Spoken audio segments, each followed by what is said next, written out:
Welcome to the Broken Pencil Booking Company Pro Wrestling Podcast and radio show infused with hip hop. I am Wood. Made daily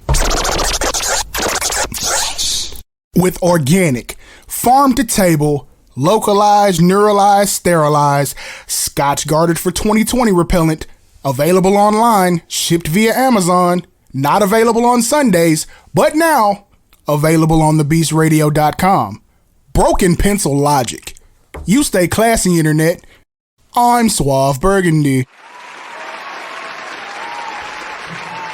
Marked safe from yet more bullshit and chicanery.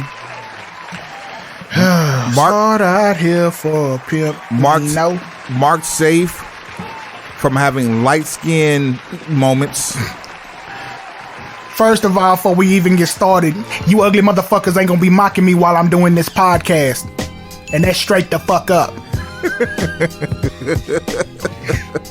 Cause I don't feel you in my spiritual spirit. Boy. Your water ain't got enough charge to fuck with a cat like me. Man, I need to seek out some of the people I know from Cleveland and get an explanation. I think they need explanation. So there's that. Suave, what the deal, man? Another day in paradise, living the dream. Yeah. Try not to say anything that gets me released from WWE. Oh, we're marked safe from that too. You know what I'm saying? For now. Speaking Fuck of, get that mass text. hey, speaking of, we can just jump into the shit because you know. Yeah, ain't no formalities. You know, we ain't gotta. We ain't gotta finesse nothing. You know, we got the shit. What?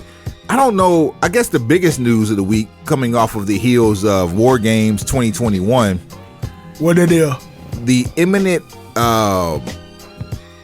door opening and closing behind Johnny Gargano and Kyle O'Reilly. Johnny Gargano. Gargano. Or Gargano. Yeah, Gargano. That's better. And Kyle Gone Riley. Kyle Go Riley. Like, go your ass somewhere else and get this money. Yeah. They playing in cartoon land. In true NXT fashion, if their contracts hadn't been expired, they'd be free to go in 30 days. But we are under the impression that they are free and clear to go effective immediately. You know what the fuck is happening. Like, they're pushing people out. This is the paradigm shift that we all feared. They taking this shit back to 95. If you want to start acting like we live, firsthand. Like, it doesn't get any worse than the shit that we about to see right now coming through.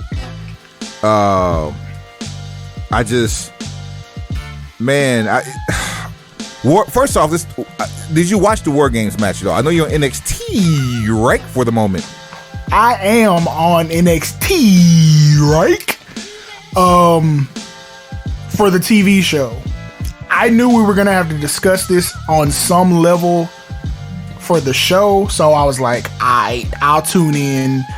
I ain't really gonna pay attention. What happened was Sunday was trash for football. Every game was lackluster and boring as fuck, especially when the Blue Star Gang is not playing. So my levels of interest wavered.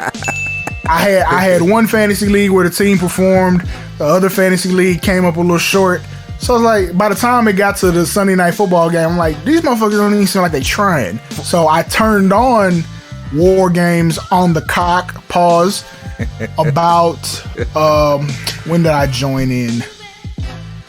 What's the order of the matches? And you know, I don't know half of Listen, I'm gonna keep it a whole thou wow with you. The only match I watched was the War Games match. So I might have seen one. No, that I tuned in at the finish of Joe Gacy and Roderick Strong. Well, you know what? I did watch that match too. That's how forgettable it was. That's what I tuned in during that, and I saw whatever happened afterwards. But I was on my phone fucking around trying to count fantasy points, and it's like this. I'm not inspired by this. Like, this is trash. Like, you got the fucking Brooklyn Brawler in the main event of a takeover. Kiss my ass, bro. Brooklyn Brawler 2.0, and this is not an indictment on the person playing the part of Tony D'Amato, because that's where we are now. It's the person playing the part of so-and-so. Oh, man. It's just this casted talent. Like, I mean, even this is nothing against him, but at no point in 2021 do I need the Brooklyn Brawler rehashed and reimagined. Yeah, we don't, not just the Brooklyn Brawler, but a Mamaluke. We don't need a Mamaluke in the ring. Oh my God. You didn't do right by the first ones. You didn't do right by Vito and Johnny the Bull. So what make you think I want? You didn't do right by Nunzio. No, fuck that. You didn't do right by Lil Guido. There you go. Put some spec on it. Tony Mamaluke. You didn't do right by them. So I don't want to see you bring another Italian mob. What's the lowest level of involvement? Affiliated. He's damn near like an enforcer. He's a debt collector. With the mob, allegedly, with the mob, we have no working knowledge of the mob whatsoever. The only way that you can actually become a quote unquote made man is to be a full-blooded Italian.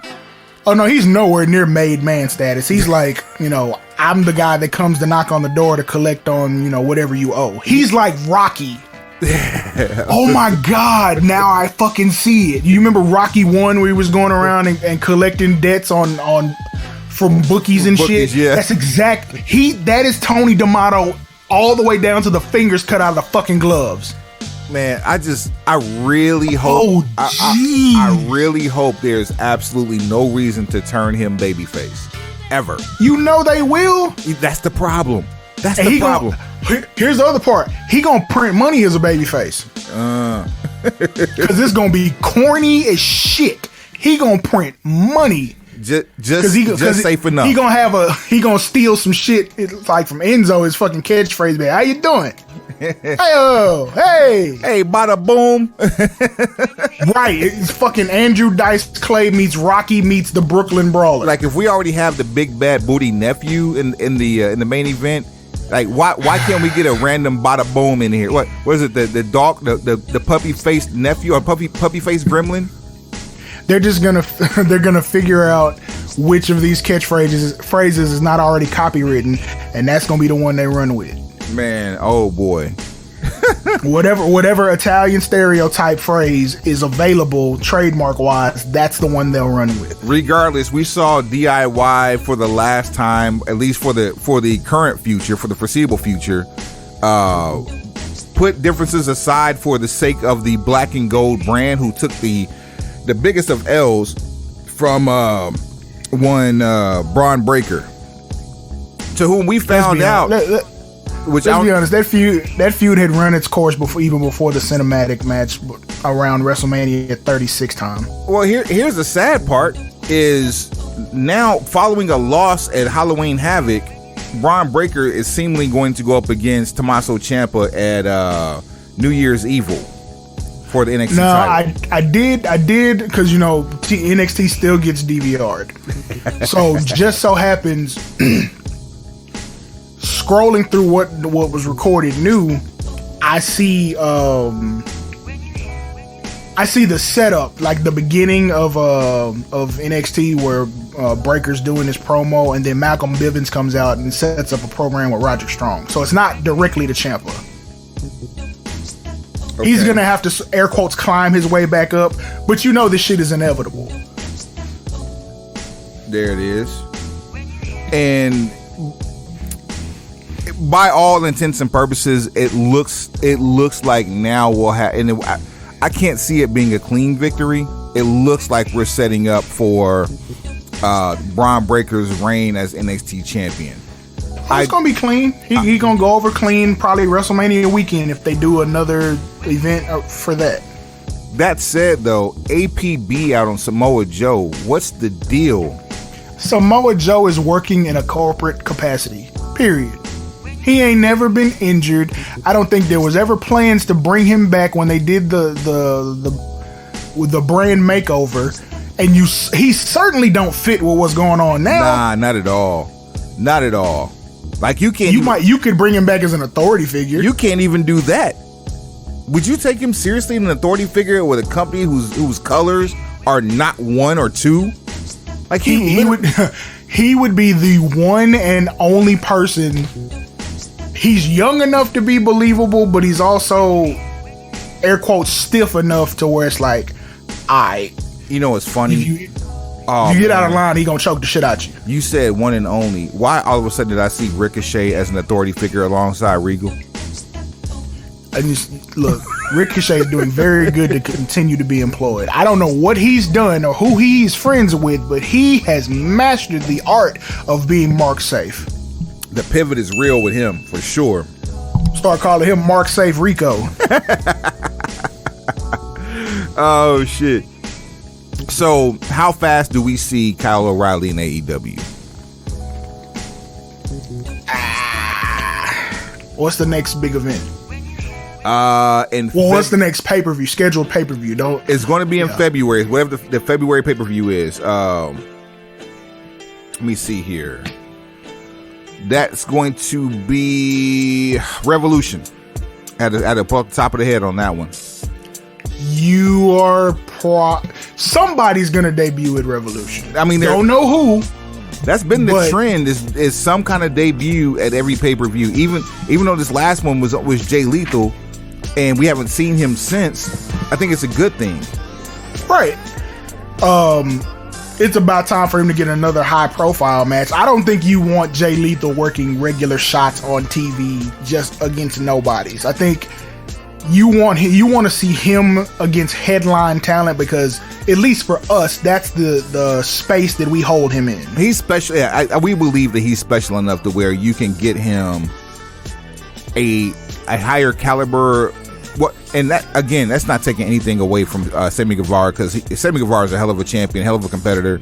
But Jay Lethal is used to going up against like people teetering or over the heavyweight range. Look, Jay Lethal's running AEW either needs to be a showcase on the way to a championship reign, or it needs to be a fucking victory lap. And we don't do victory laps with pace cars. And he's still got, like, by wrestling standards and by AEW standards, 15 more years on his belt. He's in his mid-30s. So there's that.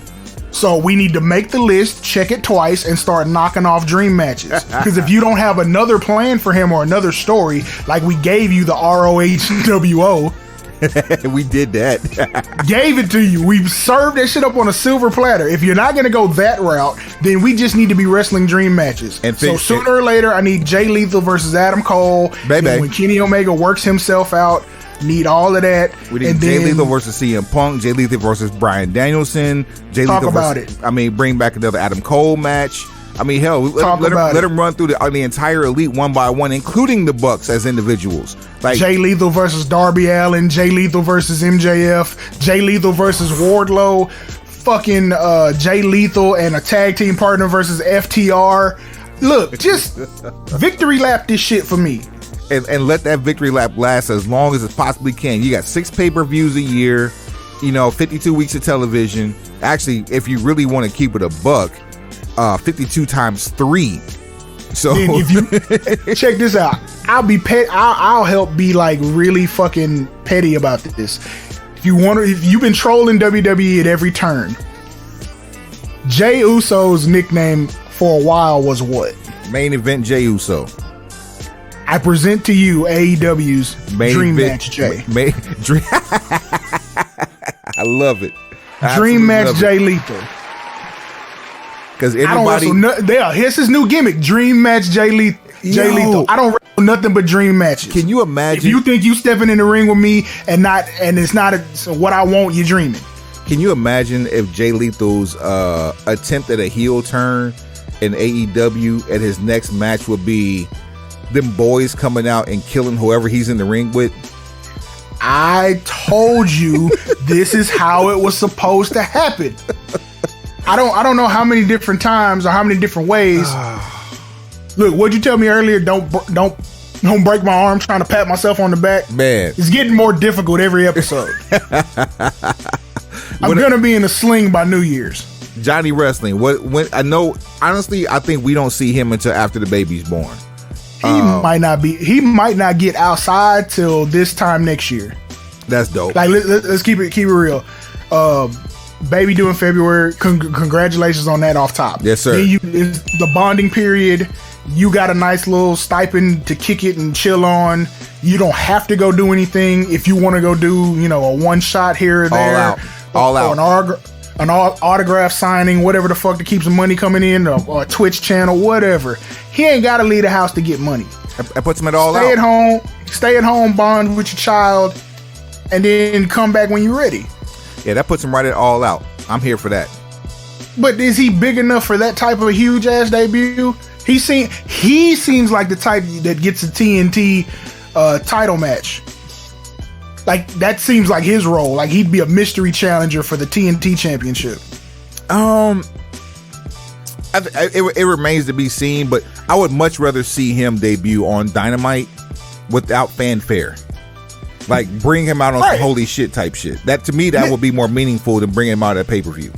Start featuring the TNT championship in an open challenge and stop telling people who the challenger is. I'll do you one better. If you really wanted to pop a rating, do it tonight. Look, I'm for a nominal fee, soon to be a phenomenal fee. We will take some of this broken pencil knowledge, slice it off, and put it on your plate. But not until that direct deposit has cleared. That part.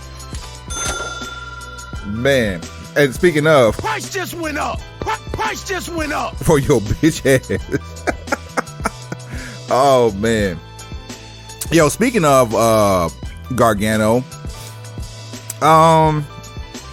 we had conversation over the week, internet chatter, phone calls to those in the know about the Young Bucks putting on their graduation cap,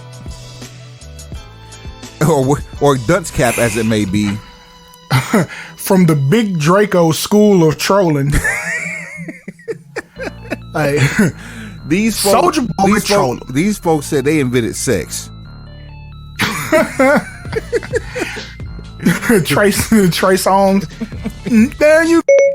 Uh-oh. Wait, hold on. What the hell just happened here? What was that noise? Siri's bitch ass. Let me mark the hell out of that.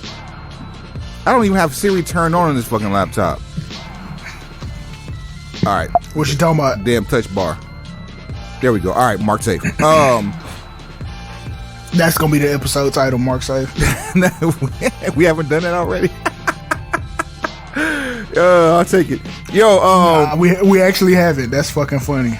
So the Young Bucks say they invented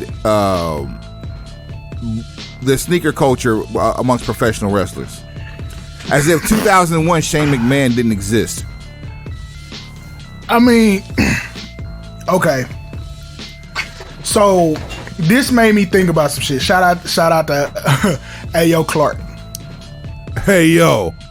You know what I'm saying? Cause we were chopping it up about this too, and it made me start jogging my memory about how many people had previously worn sneakers while wrestling, not just wearing sneakers during a promo or wearing sneakers. You know, you got photographs of you wearing sneakers in street clothes. Mm-hmm. I mean, actually in the ring wrestling, wearing sneakers. Now, keep in mind the kick pad spat is so that those who are sneaker heads and want to showcase their sneaker game can do so while also accentuating their wrestling attire.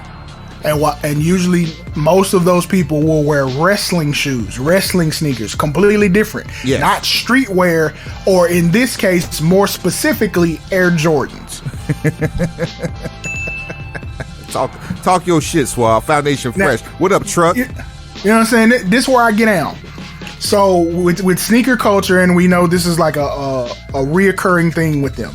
This is their attempt to, air quotes, as they say, live rent free in people's heads. Let me channel my outer Styles P right now.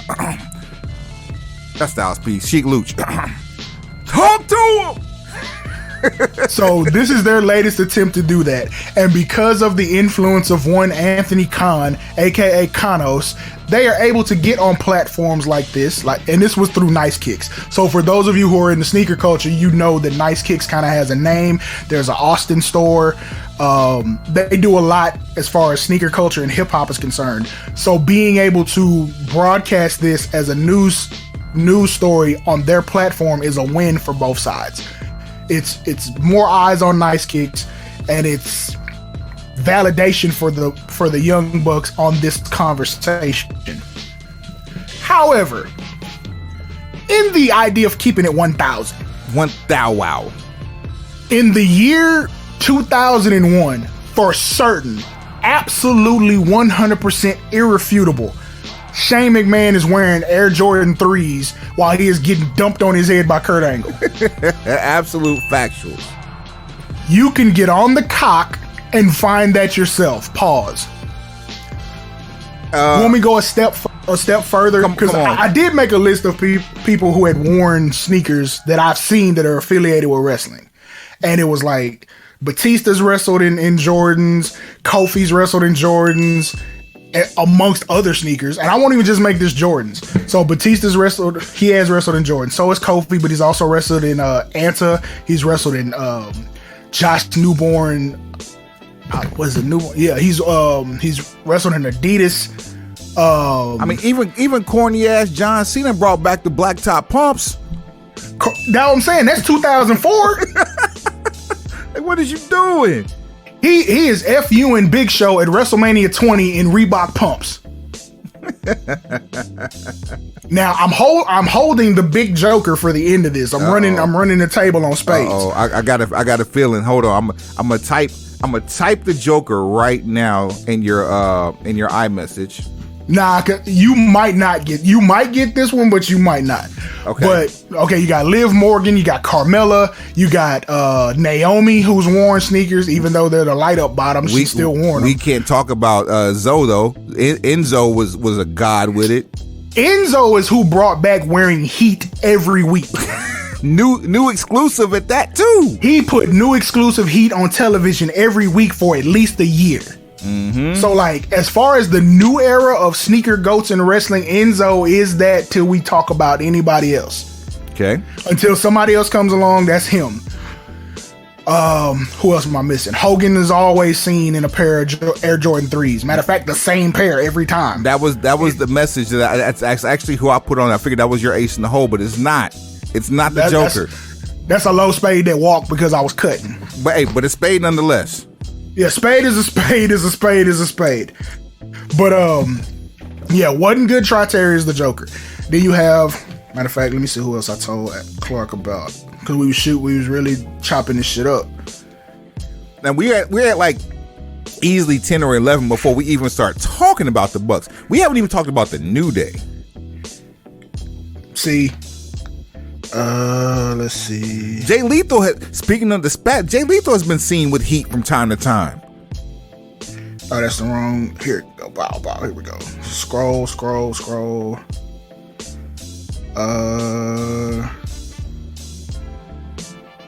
Okay. Shane McMahon, Cena, Batista, the Usos, both Kofi and Woods of New Day. Yeah. Of course, Enzo we talked about. Carmella, Hogan and Jordans. And these are all people who have appeared on television since WWE has been in HD. So that's 2008, 2009. Since that. Well, and then you go all the way back, WrestleMania 20. That's Cena. Yeah. You got Bret Hart cutting promos in 96 wearing Jordans, because Bret Hart has worn Jordans his whole life if he doesn't have wrestling boots on. Right. Okay, Google this. When was Michael Jordan's rookie year? Michael Jordan's rookie year was 1984. Okay, Michael Jordan's rookie year was 1984. He has been a sneaker icon since 1985. Facts. When the Band 1 Jordan came out, sneaker culture changed forever. And then he went on to become what some would claim to be the greatest basketball player of all time. So, it is not outside of the realm of possibility that since the early 90s, when he started winning championships, Stars from across all sports and entertainment have been wearing Air Jordans. I'll do you one better. We'll go back to 88 when he was winning dunk contest, or 87 when he was winning dunk contest.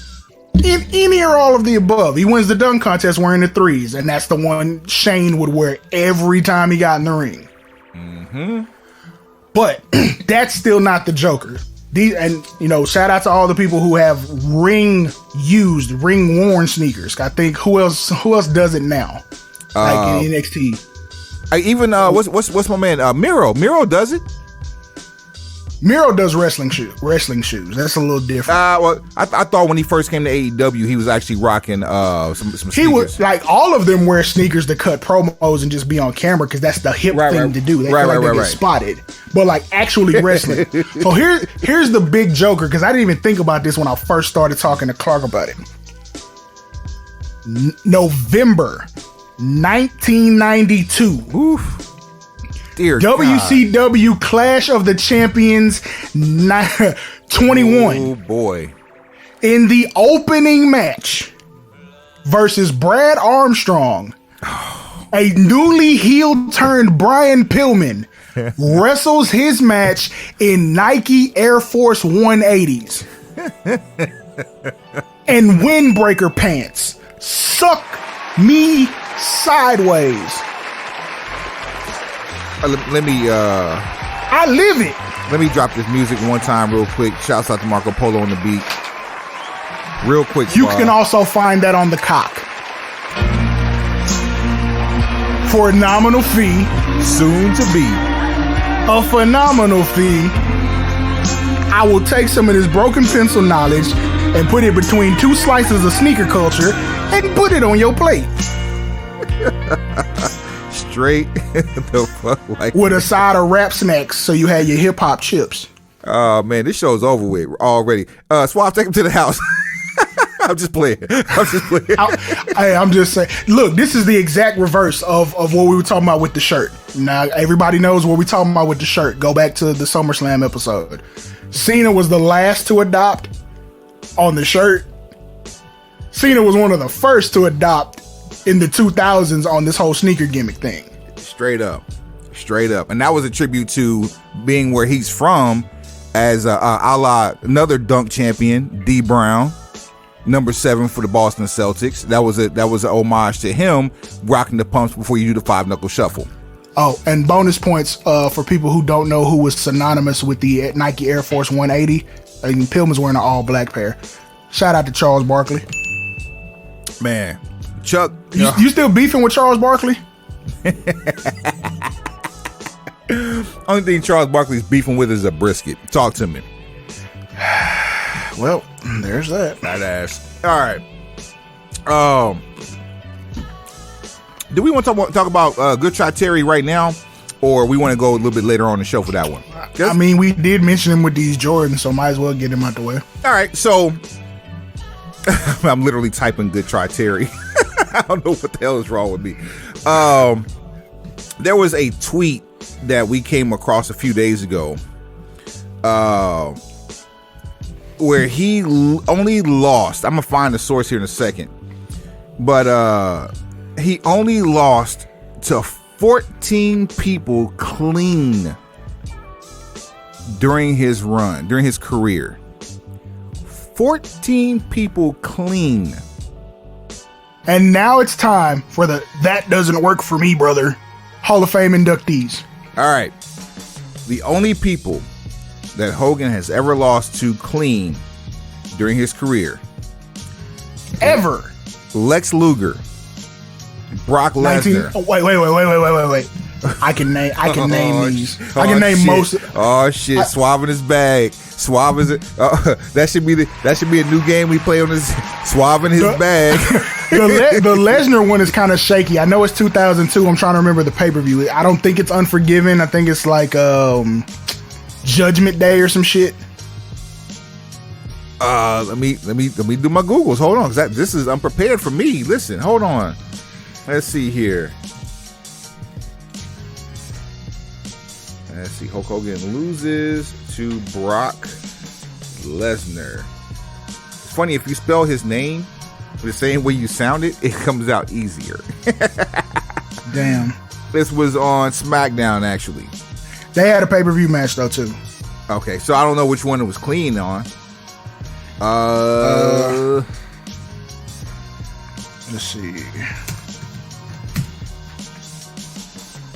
Let's see. It looks. There's no way. Vengeance. That's what it was. Okay. There you go. There you go. All right. No. Wait, what? It might not be that then. Did they get that shit away Nah, on free TV? they gave it away. They gave it away.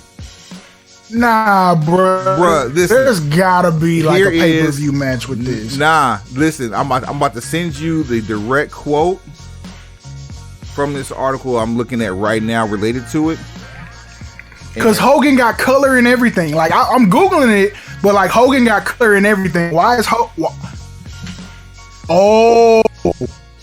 So, I thought it was pay-per-view. Apparently it wasn't. It was an episode of SmackDown. Because I feel like Hogan got color. Or maybe I'm just mashing this shit up when he got his ass kicked by Triple H. Either way. Because 2002 was a lot of jobs for Hogan, but not obviously because of this list, none of them were clean. But apparently, according to WWFOldSchool.com, I don't know how reputable this story is, but they were one of the ones that come up first when you Google Hogan versus Lesnar 2002. Mm-hmm. An interesting thing to note here is that there were talks of Vince McMahon wanting to do a rematch between Hogan and Lesnar at Survivor Series 2002. This time with the WWF Championship on the line, but Hogan turned down the offer as he didn't agree to lose to Lesnar again.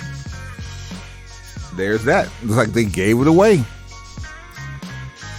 Or maybe Hogan said, I won't lose to him on pay-per-view. I'll give you one on free TV. All right. So we got Luger at what? Oh, shit. Because let's keep it 100. He did the same thing to Botchbot 98.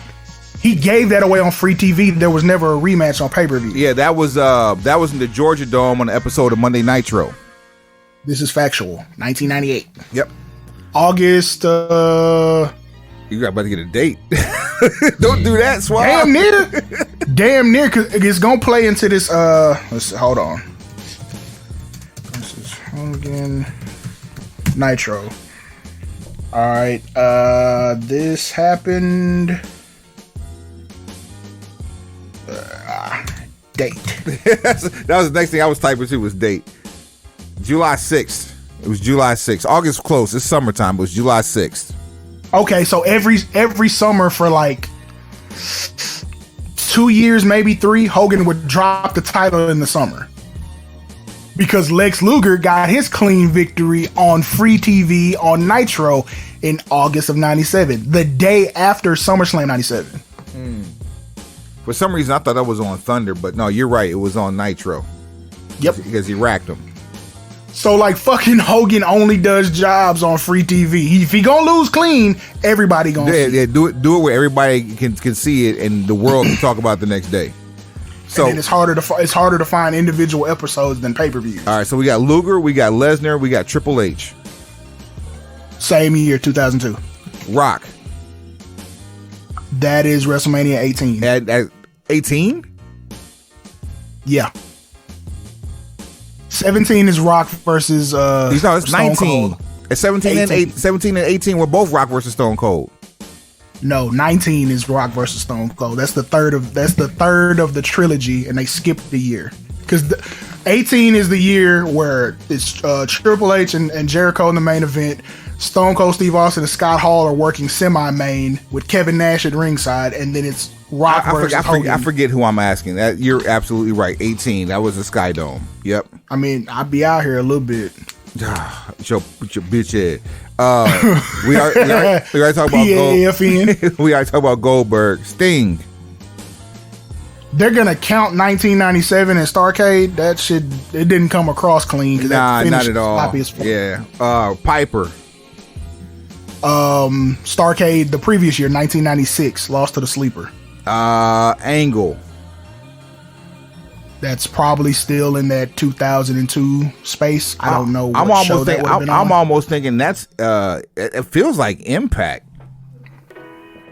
I would have thought Angle got him like in WWF. Google it, because now you got me curious. Because the Hogan era of wrestling in Impact, I skipped. That's not no shit I tuned in for. It was 2002. I'm just saying. Now, that's what I'm saying. Hogan got paid very well to put some people on the map. Oh man. Keep going. Let's see here. No, because I'm gonna save that for last. Ultimate Warrior. WrestleMania 6. Tony Atlas. Never seen that. Let's see. I'm about to Google that one. I wonder how old that was. I wonder if that's late 70s or early 80s. Let's make a guess. Guess the year. 78. I'll go 82. All right, let's see here. That looks like 1981 in Madison Square Garden. Ha! Bitch, I'm outside. I wasn't even outside when that happened. I wasn't inside or outside when that happened. You was inside, all right. I wasn't inside the incubator that brought me life. He's swimming. I was in the queue. Loading. You feel me? I was a pending transaction. Antonio Inoki. That makes sense. I've never seen it, but I'm certain it happened. That's Japan. What year? I'm gonna bet 95. You think it's that late? Shit. Nope. It's not. 1980.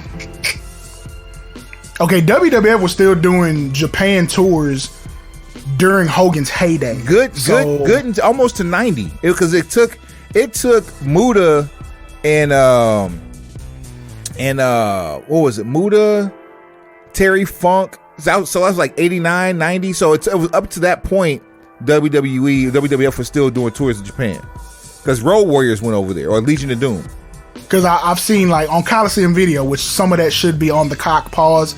You'll get to see like Hogan versus Stan Hansen in Japan, which at the time seemed like the most boring shit ever. Not realizing later that it's like that's a historical piece of footage. But if I had to guess, 80. Think about it. Losing to Inoki. The only thing that would make me think it was 95 is if Hogan, Good Try Terry had gone over for a collision in Korea. But that's Japan, though. Which is why I know that shit didn't happen. But they went to Japan before they went to Korea. Like, that they picked up some people along the way. They made a stop. What's the year? 84. Okay, that's about right. So this is before, pre-championship or post? Let me see if I can get a date on this. Well, shit, if it ain't like the beginning of January, like literally first week, that's what I'm thinking. Oh, wait, hold on here.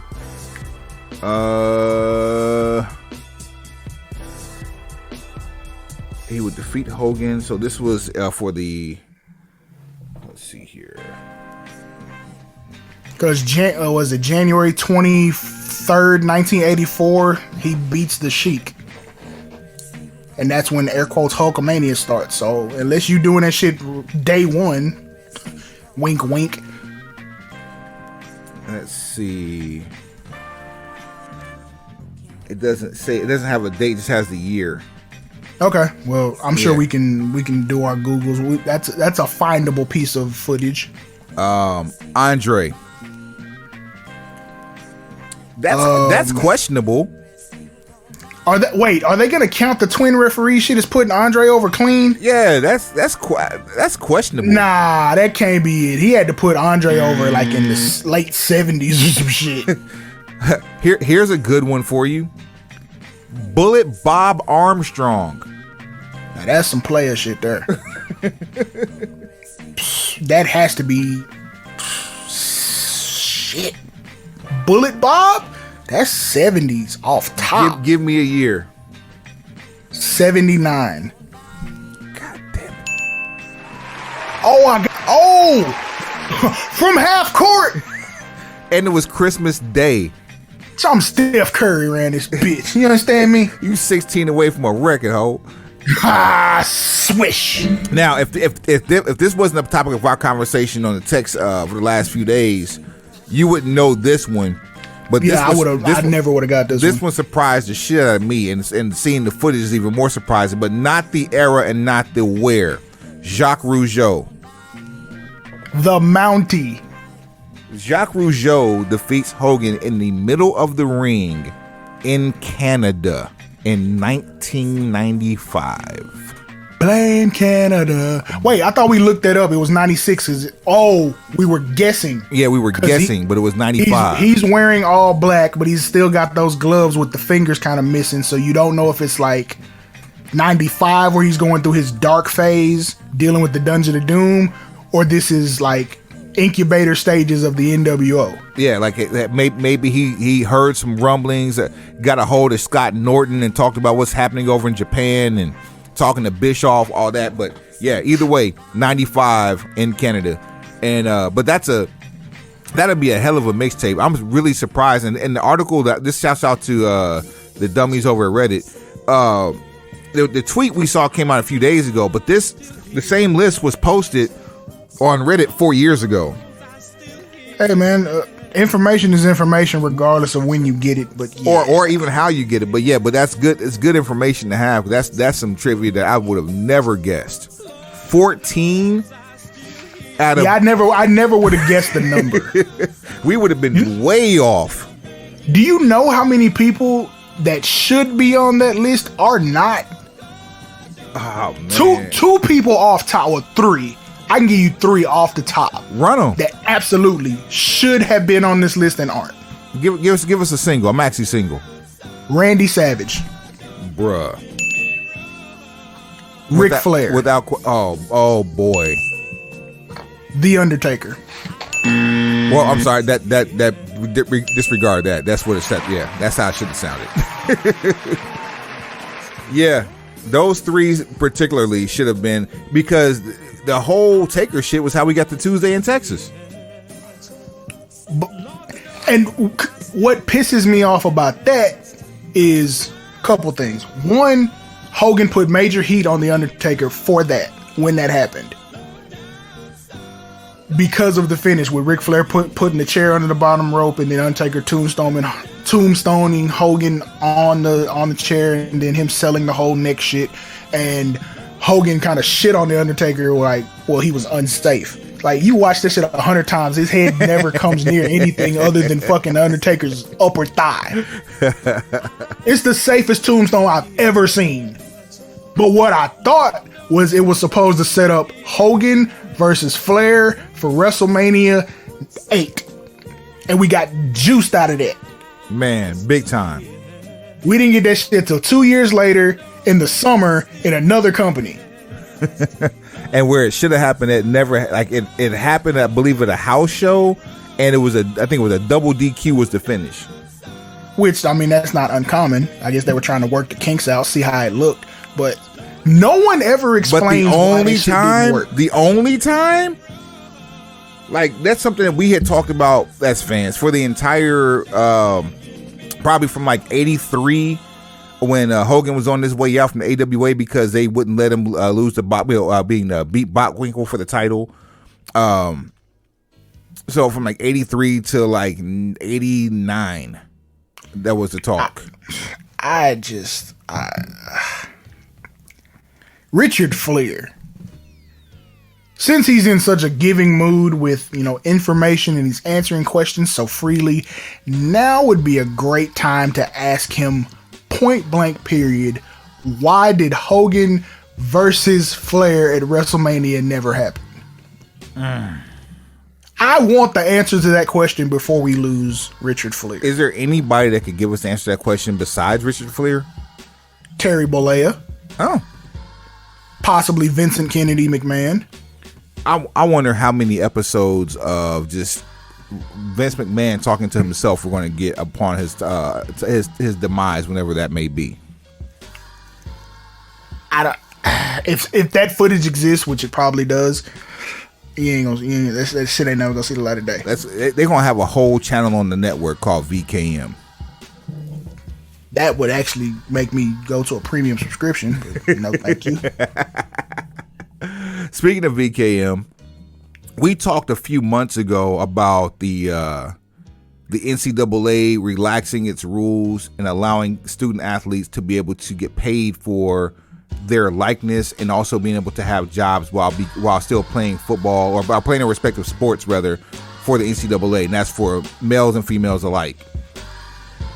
WWE has doubled down on this, and I asked a question on this episode about how it would look for a WWE signee who is currently enrolled at a university being paid for training while they're in school until they become professional athletes outside of. We're going to bankroll the rest of your, college existence. Because looking at that list, at least judging the football players that are on that list, it doesn't look like there were a lot of draft picks. Doesn't look like they were able to pull like Jordan Davis from fucking Georgia or some shit. Are you talking about the next in line list? Yeah, the NIL list. Yeah. So that's what I'm getting at is WWE announces next in line NIL for student athletes who are signed to WWE to transition from their college sports into professional wrestling. You foreshadowed this shit. I don't know how many episodes ago. It was back in the summer. I can tell you that it was back in the summer. But here, for the summer. And here's what's even crazier: the next evolution of this is them changing their names while still in college. Can you imagine you playing Division 1, 2, 3 football? Your name, government name, is no more.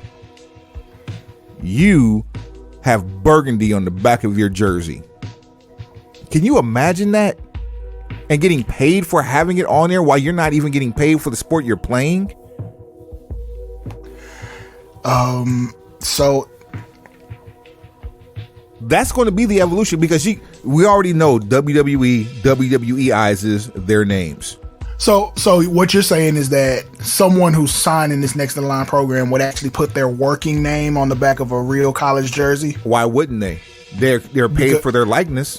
Because the scholarship that the college is giving them has nothing to do with the name, the assumed name that they're doing on an outside project. You put that shit on the back of the jersey you want to, okay, fork over your scholarship. I think it's only a matter of time before we see it. Let me run down the list of talent that we have here.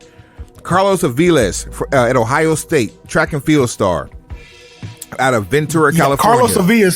Carlos Aviles is who I gave the scholarship to. 6'6", 305 pounds. Okay, I like it. Haley Cavender, Fresno State, Hooper. And also Hannah Cavender, Fresno State, Hooper. Twin sisters out of Gilbert, Arizona. They finna whitewash the Bellas. They finna scrub the hard drive of the Bellas. You think you gonna speak out against us and how we do business and think we won't find a pair of twins to wipe your motherfucking ass off the planet? Heard a motherfucker saying they made Hove. Made Hove say, okay, so make another Hove. Motherfucker say, hold my beer. AJ Ferrari out of Oklahoma State. He's a wrestler, 6 foot, 200 pounds from Dallas. Because, bitch, Texas. He got to keep his last name. He got to keep Ferrari in there somewhere. Hooper out of Duke. Lexi Gordon from Fort Worth, funky town, because, bitch, Texas. Aaliyah Hutchins, Wake Forest, track and field, 5'5" out of Toronto. John Cron, Portland State, football player, 7 feet, 400 pounds out of Riverside, California. Dear God. Riverside, motherfucker. Glenn Logan, LSU football player, 6'5", 305 pounds out of Kenner, Louisiana. Beignets, Young Zion. Isaac Odik Basin. Yeah, be careful. Odik Basin. Nigerian from Lagos. Alabama track and field star, 6'4", 275 pounds. Track and field. Oh, throwing a shot put? Discus something. Nah, cause you fucking around and show me he runs like a sub 540 time. I'm like, no, fuck that. He ain't gonna be there very long. He got business. He got business to handle. Yeah. Mason, you tell me he that size and he runs a sub 540. You kiss my ass. He ain't gonna be working for you no time. Mason Paris out of Michigan, University of Michigan. 6'2", 275 pounds, and you know if he's coming from the University of Michigan, he ain't playing football. There's only one other thing he could be doing: wrestling. From Lawrenceburg, Indiana. Watch they name him like something close to Mason Margiela or Paris Mason. Oh my God! They gonna flip it backwards, Mason Paris. No, that's his real name, Mason Paris. Oh shit! Well, just ride with his real name. That shit fire. Masai Russell out of Kentucky, track and field stars, 5'5" out of Potomac, Maryland. I don't know how long that's gonna last. Wait, what? Yeah. Say that again. Track and field star, University of Kentucky, 5'5". 5'5". Yep. Which is gonna be a referee? It's not a bad career move while you bullshitting. It ain't, but I'm just asking, like, you gonna be a referee or a manager? Because unless you have great, fantastic speaking skills, you're gonna work behind the desk. I don't know how 5'5" anybody, unless you're a woman, how you have any sort of a future in the air quotes land of the giants. Riley White, University of Alabama, track and field, 5'6" out of Hoover, Alabama. What the fuck said Hoover? He's so stupid, dog. It's just the way you said it. It's the way you enunciated Hoover. I was like, whoa, wait a minute. From the University of Arkansas, out of Spring Grove, Illinois, 6'9", 330 pounds, football star Dalton Wagner. Is that Vaughn's his brother? Vaughn's brother? Only if they change the name. Brolio. From Northwestern, out of Lombard, Illinois, 6 foot, 300 pound football player Joe Spivak. Oh, the long lost son of Dan Spivey. And finally, from Elon, out of Hillsborough, New Jersey, 6'1", 285 pound football player John Seaton. John Seaton. That's too close to Cena. Yeah, first of all, your name is John. Get that out of here. Seaton is too close to Cena. You definitely ain't making it with your name, fam. He gonna be Corey Hustle. Fuck you mean, bruh? Oh man, that's what we should have done. I should have done it with everybody. Just pick new names for them. We can do that next episode. We are creative services, you bitch. That give us some shit to talk about. We started doing some more digging around. Came across a couple stories here. You came across some Jack Evans shit today that just made me raise an eyebrow. And all I'm gonna say, I'm gonna let you take it away and give the specifics. But here's one thing. We're in the southern part of America, and we know one thing about crossing the border into Mexico. Two things, actually. When you arrive in Mexico, whether you get there by plane, train, or automobile, number one, you do not drink water from the tap. That includes ice. And everything you drink should come from a resort, and you should only be drinking bottled water. Number two, under no circumstances are you to put yourself in a position where you could go to jail in Mexico. Because according to Martin Lawrence in the movie Blue Streak, when he was playing the character of Miles, don't nobody want to go to jail in Mexico. I ain't been. And I believe him to this day. And there's one thing I ain't trying to see in Mexico. And that's the inside of a police station, let alone a jail cell. A Ferrari. Let me read you a series of tweets from one Jack Evans. Quote at Jack Evans 711. This will sound like a fake message, but it is not. I am currently being extorted by 2 police officers from the Del Valle Police Department in Mexico City. In the last 4 days, I've had to pay around 7,000 pesos, 350 American, and I am not paying more. So if I get arrested on drug charges in the next little bit, I want to put it out there right now that it was planned by the Del Valle Police Department. Update. I filed an official complaint and got all my witnesses together, and there's a lot of them, and I am just laying low, nothing else to share. I would like to take this opportunity to solicit your well wishes and prayers for Jack Evans and his next 96 hours. As they will be crucial to the rest of his life or lack thereof. I don't want to lose Jack Evans to something like this, but people have come up missing for much less. Speculation and innuendo are things that are frowned upon in lots of cultures. Cause here's what we do know. Ain't nobody finna go get him. Ain't nobody finna go extradite Jack Evans from Mexico.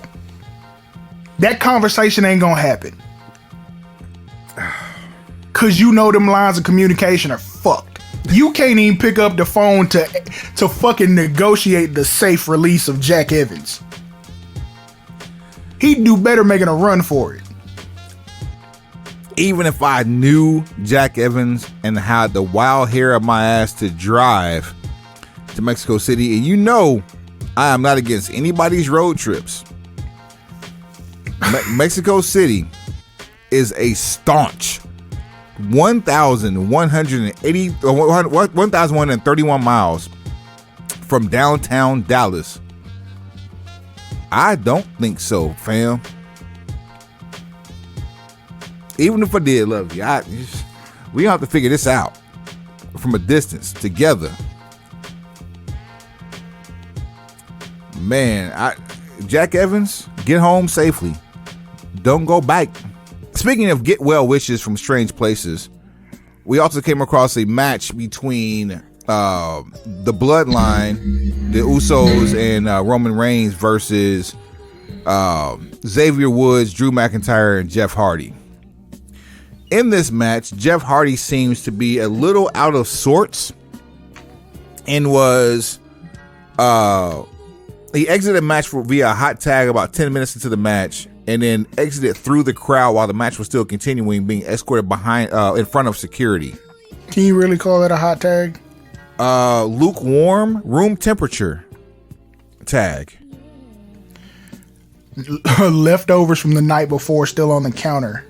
Thanksgiving 2 days after sandwich tag.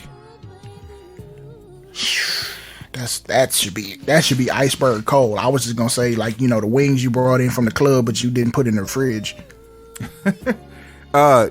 Children's quesadilla on the oven. Kiss my because I know exactly how that shit go. No, thank you. That's hilarious though. Parents listening to this will find that funny as shit. Upon reading the story initially, one had but one thought. No. You ostracized me for saying what I said. Don't do that. You did. First of all, roll the beautiful bean footage. Whether you do it now or at the end of the show, people will be able to judge for themselves. I told you. I'm not saying that I didn't. What I'm saying is, upon receipt of the story, I was being along the lines of an optimist. You were being along the lines of a realist. I was being Optimus Prime. Hell you mean? This is a Decepticon. The fuck are you doing? Autobots roll out. More than meets the eye. Face ass. This is exactly what meets the eye. You can judge this book exactly by its cover. Looking at the match, you would think so, but I mean, there were some signs that said otherwise too. Yeah, no, for real, no cap. It's he's doing a lot of shaking his hand, like trying to get feeling back in it. So I don't know if it was like a it could have been a nerve issue. It could have been like a pinched nerve. It could have been a stinger that he was just trying to work through. It could be significant vertebrae issues, because that is common. Like how Jeff Hardy has been able to navigate past cervical fusion is beyond me. This man had a motorcycle accident and had a rod placed through his leg. If anybody should have had neck fusion surgery, you got Kurt Angle, Stone Cold Steve Austin, Edge, Christian, Arn Anderson, Armed Anderson. Yes, Armed Anderson's neck surgery story made me fucking cringe. As a person who's kind of traveled that road before, his depiction of his surgery and recovery made me turn the podcast off and come back later. And mind you, Armed Anderson was probably the godfather for neck fusion surgeries in professional wrestling. Fam, that shit shook me, because like I could feel what he was saying, and it's like it was cringy. I don't think anybody else in wrestling has the same surgery that he had. I think everybody else has had better modified versions of that because of how intense his was. Oh, no doubt. No doubt. I feel like if he had had a more modern style of surgery, that, Arn may have been able to come back at some point. But the way it went, go out of your way to listen to it, but just be careful, because it ain't for the weak at heart. Man. At any rate, I got chills. You hear certain things about certain body parts, and me having a neck injury at a young age, you having neck surgery. I have an ACL anchored to my femur, so if I hear things of like legs, like I instantly, that part of the body like tingles. Fam, that's exactly what happened. He was talking about the way his neck surgery went, and I felt exactly what he was talking about. I had to turn this shit off. Yeah, I was driving at the time, and I was like, I can't. This is fucked up. It's not even pain. It's discomfort. It's uncomfortability. When you ever hear somebody say something makes their skin crawl, this is exactly what that is. Like, and is. Armed Anderson is graphic as they come, with no punches pulled. And he just told his story. It wasn't like he was trying to be over the top. It's the way he told his story, and it was like, this is truth. This is no cap. There's no extra sauce on this. This is graphic. This is raw. And he ain't even putting no extra mustard on this. He just telling it the way it happened. Like, he was in the type of pain he wanted to end it. Oh man. He asked his affairs manager to bring the pistol. I'm not making a joke. I'm not even laughing because it's funny. But I'm just like, thinking about it with Armed Anderson. Like, there's always a pistol involved with Armed Anderson's around. But like, that's not even a joke. That's real. Yeah. The fact that he's still here is a testament. That said, though, whatever it is, best wishes to Jeff Hardy. If it's if it's a repeat offense, which if you're a wrestling fan, you know what we're talking about. Man, get that shit together, man. You got a wife and kids at home. I'm gonna leave that where it's at. I could have added some color commentary to that. This is unnecessary. There's a show for that. Get your shit together. You have a wife and kid. Yeah. If that's the case. Now, if it's like some nerve damage type shit, like serious situation where you got either neck, nerve, or cognitive function issues that are unrelated to substance abuse. Wishes on a speedy recovery. Yeah, get it checked out. Have a speedy recovery. But you've won championships. You're an icon worldwide. Like, sit down. It's okay. It's time to cash out on that Lloyd's of London. There's still a place for you in the business. It just may not be in the ring. Understand that. Sting is out here fucking. Sting was out here just at ringside for a small portion of his AEW debut. Let's keep it a buck. Since 2001, Sting's track record in the ring for consistency hasn't been nearly that of the road travel by Jeff Hardy, or anybody for that matter, which is why he's able to perform at 64 years old. But you ever heard the phrase "the best ability is availability"? Yes. You know the second best ability? What's that? Reliability. Superhero shit right there for you. I do what I can to give back to the community. Chick Flair and Andrade El Idolo have seemingly reportedly put their relationship on ice. Allegedly put their relationship on ice. Ice, baby. What? Here's what I think. I'm not an expert, so don't take me to task on this. There's a way to knock a dog off the scent. Arf. If you're carrying dope, you put pepper on top of the dope. Or Vaseline or coffee ground. Vaseline and coffee grounds. That pepper make the puppy sneeze. That's all I'm saying. This is true. I'm just saying. I'm not saying this from personal experience. I'm saying I saw the movie Belly. Let's just say I've had a dog search a bag or two in my day. You see Tommy in the kitchen wrapping up stuff, and he's slathering it with saliva as he saran wraps it. That's why you're blocking the smell coming out. But yes, pepper will make the dog sneeze, and that is clever as fuck. So gold star for you. Hit the bell. You're welcome, sir. Coffee grounds also work because if you ever go somewhere shopping for perfume or cologne, the way you refresh your nose palate is to breathe in coffee grounds. This is also true. Life hacks with Broken Pencil Booking Company, Pro Wrestling Podcast and Radio Show infused with hip hop. That said, here's my take. Patent pending. I think this is a good way for Chick Flair to continue to do what she's doing in the E, being the edgy, real life version of herself with corporate issues looming in backstage. Loss of best friends because of her quote unquote attitude or her ability or inability to follow protocol, so to speak. Think this kayfabe? Either kayfabe in the HJ? To a degree. I think for them specifically it's kayfabe. I don't think that for the public it is. You see what I'm saying? All right, check this out. I'm gonna tell you exactly how to tell whether or not this is real or legit. Give over the next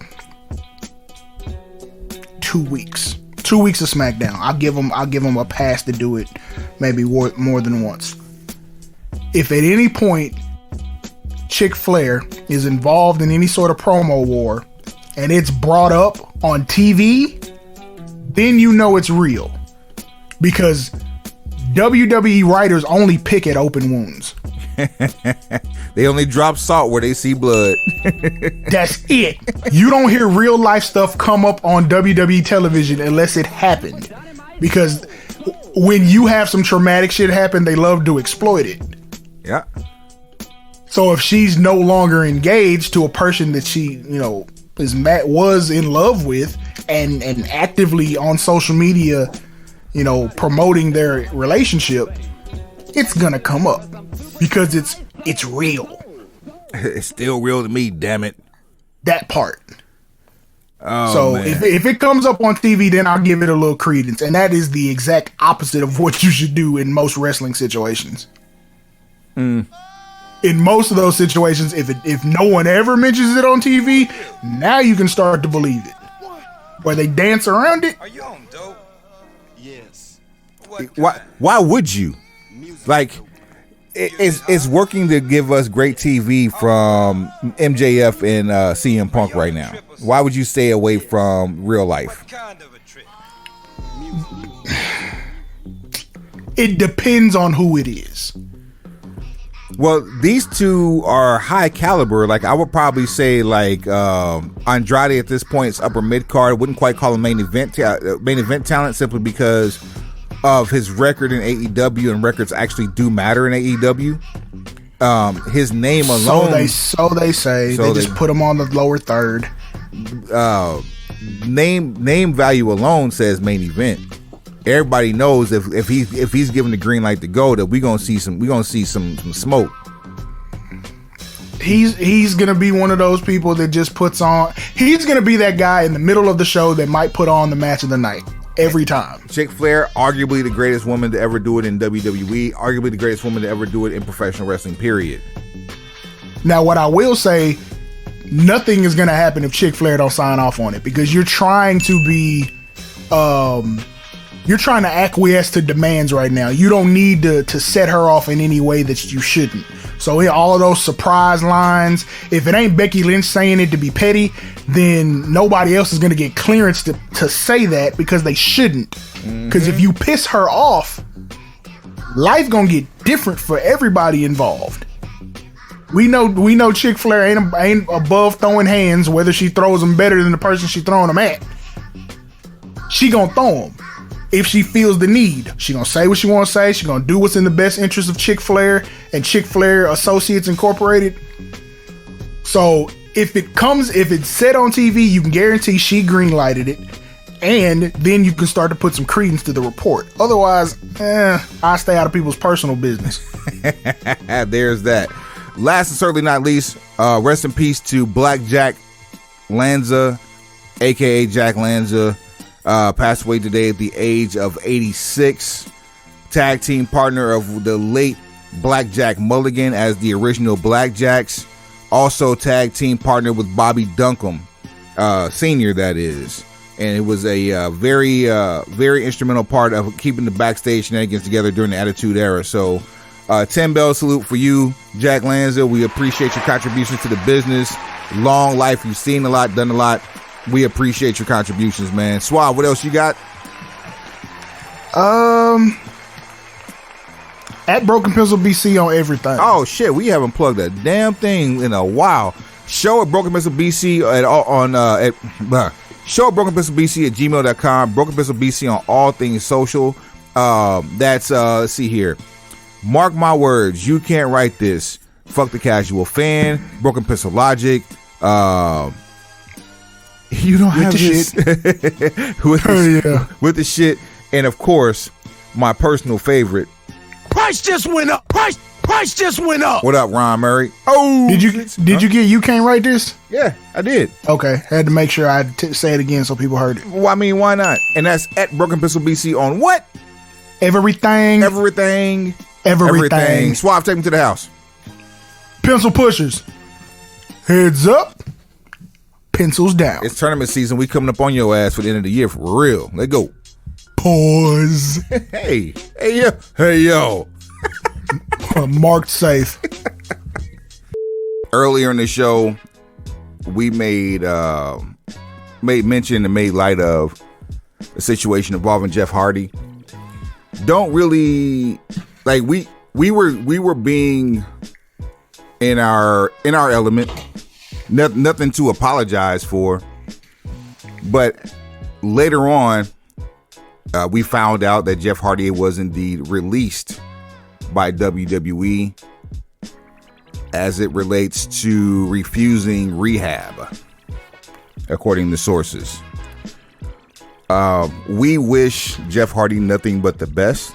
We hope that his demons don't get the best of him.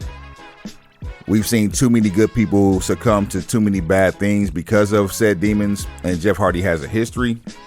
We just hope that history is not going to be the only history that we remember him by. So we wish him a speedy recovery on his path to health and wellness, so that way he can provide and be the best version of himself he can be for himself and his family. Factual. I guess that's that. I guess I said it for you too. Yeah, I mean,